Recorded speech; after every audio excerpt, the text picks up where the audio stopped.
Hello and welcome to Jewels Unveiled with Dr. Judith Fletcher. Our guest today is Ms. Dana Williams. Dana Williams is a financial consultant. Welcome, Dana. Thank you. It's truly a pleasure to have you here as a guest. For our viewers that are meeting you for the very first time, do you care to share with them a little bit about who you are? As you, as she said, I am Dana Williams. I am from Macon, Georgia.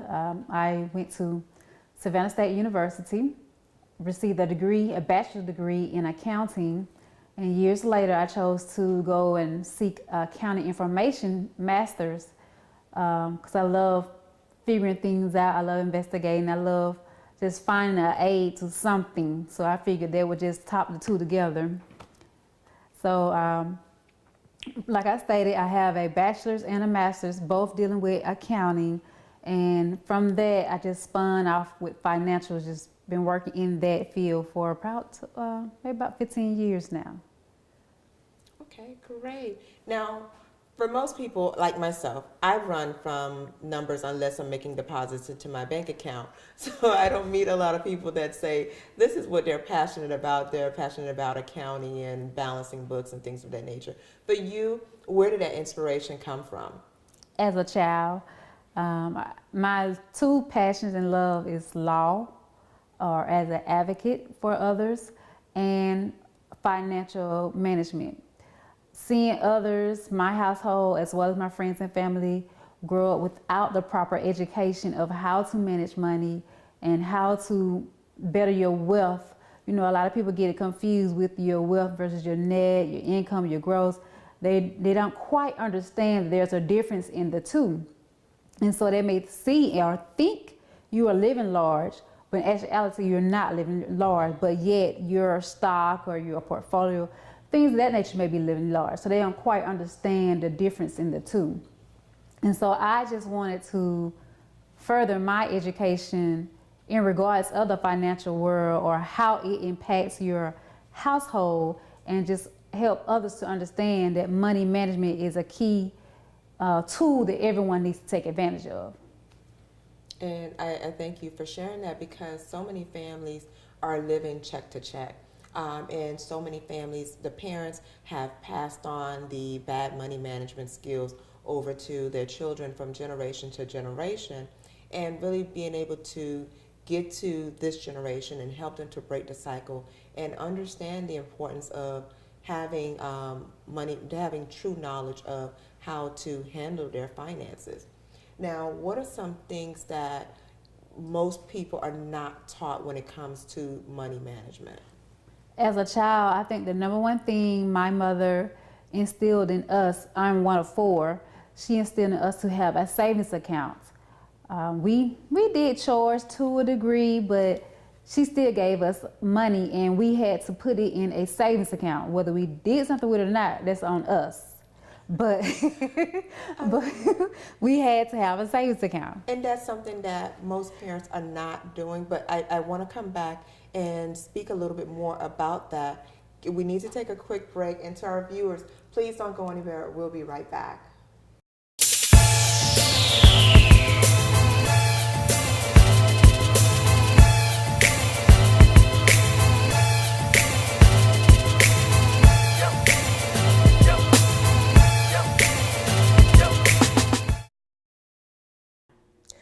Hello, and thanks for tuning in to Jewels Unveiled with Dr. Judith Fletcher. As many of you know, those of you that have followed me over the years, know that I had gone through a devastating divorce. And during that time, my whole foundation felt shaken.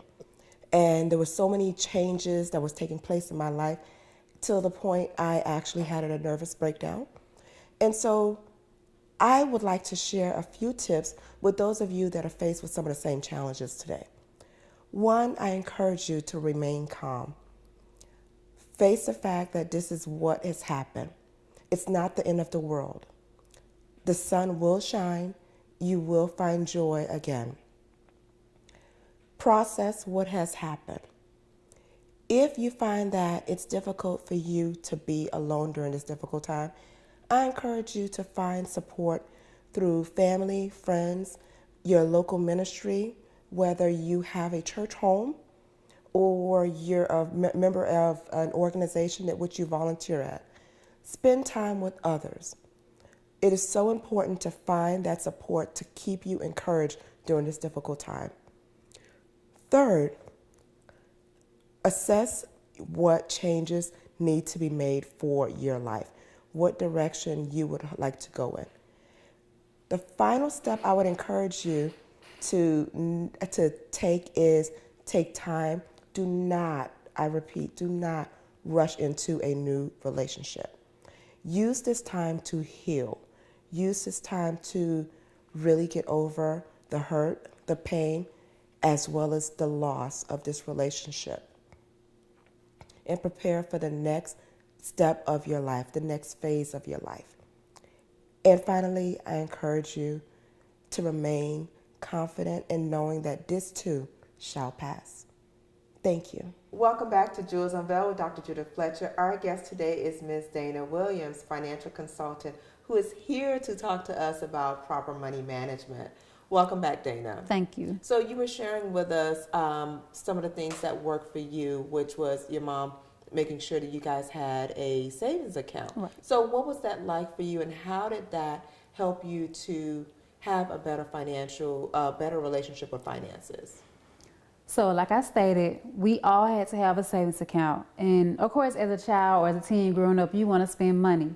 But she would constantly say, why, if you spend all your money, you won't have nothing to show for it. And so when I was in high school, I participated in a lot of organizations. And yes, I had both my parents there for me to provide the necessary needs or the financial backings or the things that come with being in various organizations. But she would say, no, you're going to purchase this, or no. So if I didn't have any money in my bank account, what am I to use to purchase the tickets or what have you for these organizations? So there's when I learned, I better start saving my money. I better start putting my money up, things like that. I better start preparing for what may come that I may need my money for. And so that's how I learned in a real life world, but yet at a teen, how to properly engage myself in money management. Now, what are some steps that families right now can take to begin educating their young ones when it comes to better financial management? As I stated, there are, let's say, at some point, you give your children chores to do. And as we all know, we shouldn't have to be paid to perform a chore. But that's one way of teaching them, because when they become older or old enough to work, they get paid for the work that they do. So a chore could be a form of work or a form of labor that they can get paid for. But at the same time, teach the child, okay, yes, this is what you're getting paid for. This is how much you're getting paid for. I need you to deposit all or some in the bank account before you go and spend what I provided you funds for. And so maybe in that instance, you can kind of teach them the ways of real life, although they are a child, they are a teen, kind of help them prepare their mindset for what they're about to embark on as they enter into high school, because I'm thinking, George, you can still work at 15, but I know you can at 16. Kind of help them prepare their mindset for what they're about to embark on as they transition into adulthood. And that's really important. Now, for that family that may be dealing with just one income and they're thinking, okay, you know what? I don't have enough money coming in to begin savings. I don't have enough money coming in to invest, to diversify my financial portfolio. What would you say to that family, and what are some steps that they can take to really identify ways to begin saving?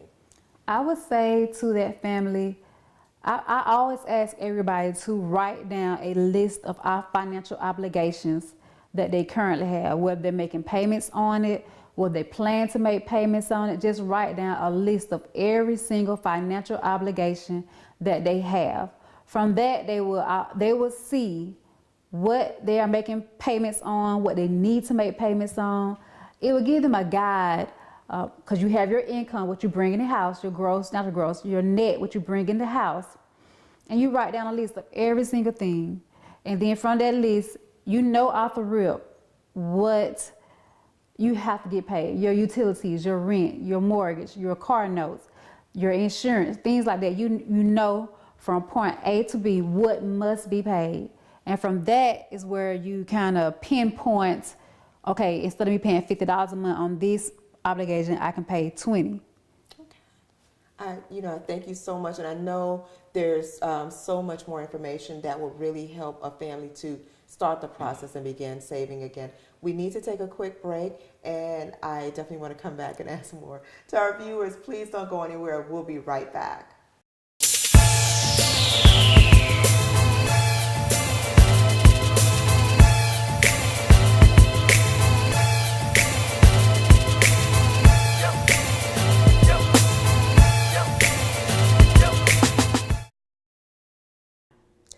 Hello, and thanks for tuning in to Jewels Unveiled with Dr. Judith Fletcher.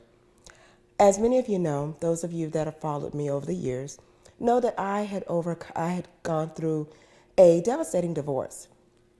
And during that time, my whole foundation felt shaken.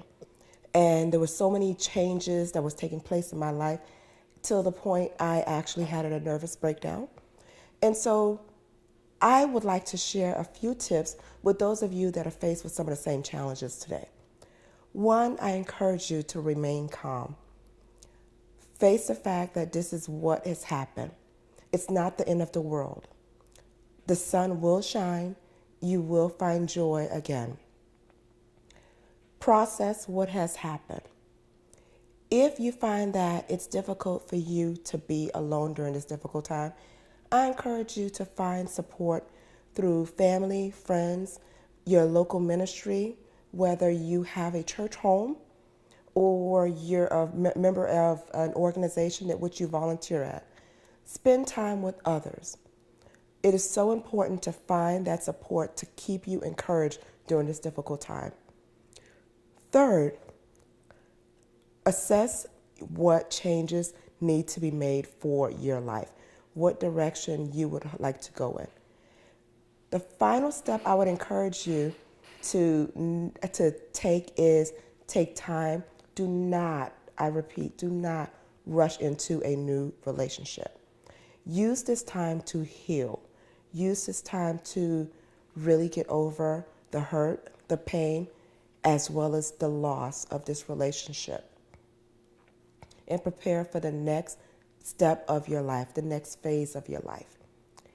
And finally, I encourage you to remain confident in knowing that this too shall pass. Thank you. Welcome back to Jewels Unveiled with Dr. Judith Fletcher. Our guest today is Ms. Dana Williams, who is a financial consultant, and she's here to speak to us about proper financial management. Welcome back, Dana. You were saying about finding ways to begin saving as a family, because I know there are so many single parent households nowadays where we're not sure how to begin to redistribute the money. But I love the tips that you offered, which is looking at what the expenses are and seeing where you can cut back. Right. Everyone knows that when you go out, you see things you should or should not buy, and you just wonder, you ponder to yourself. Well, that's when you have to be more strict on yourself. If you know you have some bills or some obligation that you know you have to pay, that's when you have to be more strict on yourself and say, I don't need this right now, so I'm going to hold off, and I'm going to make, instead of me spending $10 on this, let me put this extra $10 to this bill. I always tell people you want to try to get rid of your bills as much, not your bills, your financial obligations. What I mean by that, I'm saying debts that you normally don't see in your household. So you want to try to get, whether it be a medical bill or maybe it's a loan that you're taking out to make car repairs or house repairs, things of that nature. Let's try to go ahead and reduce those loans, reduce those debts to zero as much as possible before we go and buy ourselves an additional purse or an additional pair of shoes or an additional, let's say we need instead of buying 4 cases of water, let's cut back to 2 cases of water. Things like that when it comes to your groceries or maybe clothing, things like that. Try to find ways to cut back as much as possible so that way you can meet your means as well as pay your debt down and achieve your goal of being no debt. or having any debt at all. So just brainstorm your ways, and that way you can also use this tool to help teach your kids to, as they transition into adulthood, how they can not have debt or find ways to manage the debt when they have to come into. Because at some point, everybody's going to have a mortgage. Everyone's going to have a car note at some point, or possibly, we pray and hope, no medical bills, but you never know what may come your way. But you want to know how to manage them when you come into those type of situations. No, and that's really important. We don't talk enough about finances. I think it's kind of like a forbidden word in most households, because so many people are either underemployed or unemployed, or basically, living check to check and struggling. So to even go through the process of thinking about savings, most people think it's impossible. So I thank you so much for sharing tips that we can go ahead and just lay out our budget and really start identifying ways to eliminate debts that we can do without. Right, right. And also being more conscious about what we're spending our money on, and how to be better stewards over our money and have a better, a more secure financial future. Now, for our viewers that are thinking, you know what, this is some really, really helpful information. I don't know where to begin. I don't know how to begin to take these necessary steps. So I want to learn more about financial management. I want to get more information and learn more. How can they get in contact with you? Again, my name is Dana Williams. I have an email address, and the email address is Dana, D-A-N-A, the letter W, 22002 at yahoo.com. Again, D-A-N-A, the letter W, 22002 at yahoo.com. I have a Facebook account, but it's just general, like a general Facebook, not a like page. But I can say, just from being here today has prompted me to set up a page just for my financial solutions or what have you. But I'm on there as Dana. I think I'm on as Dana Nicole Williams, but if not, Dana Williams, and you'll be able to see me. But please feel free to email me any questions that you have. I have no problem with trying my best to answer every last one of them. Thank you so much, Dana. It's truly been a pleasure having you here as a guest. And to our viewers, thank you for tuning in. It's been another episode of Jewels Unveiled with Dr. Judith Fletcher.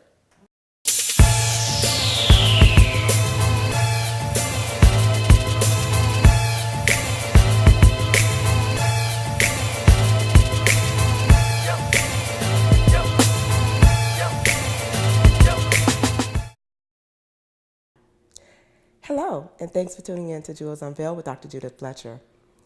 As many of you know, those of you that have followed me over the years, know that I had gone through a devastating divorce. And during that time, my whole foundation felt shaken. And there were so many changes that was taking place in my life till the point I actually had a nervous breakdown. And so I would like to share a few tips with those of you that are faced with some of the same challenges today. One, I encourage you to remain calm. Face the fact that this is what has happened. It's not the end of the world. The sun will shine. You will find joy again. Process what has happened. If you find that it's difficult for you to be alone during this difficult time, I encourage you to find support through family, friends, your local ministry, whether you have a church home or you're a member of an organization at which you volunteer at. Spend time with others. It is so important to find that support to keep you encouraged during this difficult time. Third, assess what changes need to be made for your life, what direction you would like to go in. The final step I would encourage you to take is take time. Do not, I repeat, do not rush into a new relationship. Use this time to heal. Use this time to really get over the hurt, the pain, as well as the loss of this relationship. And prepare for the next step of your life, the next phase of your life. And finally, I encourage you to remain confident in knowing that this too shall pass. Thank you.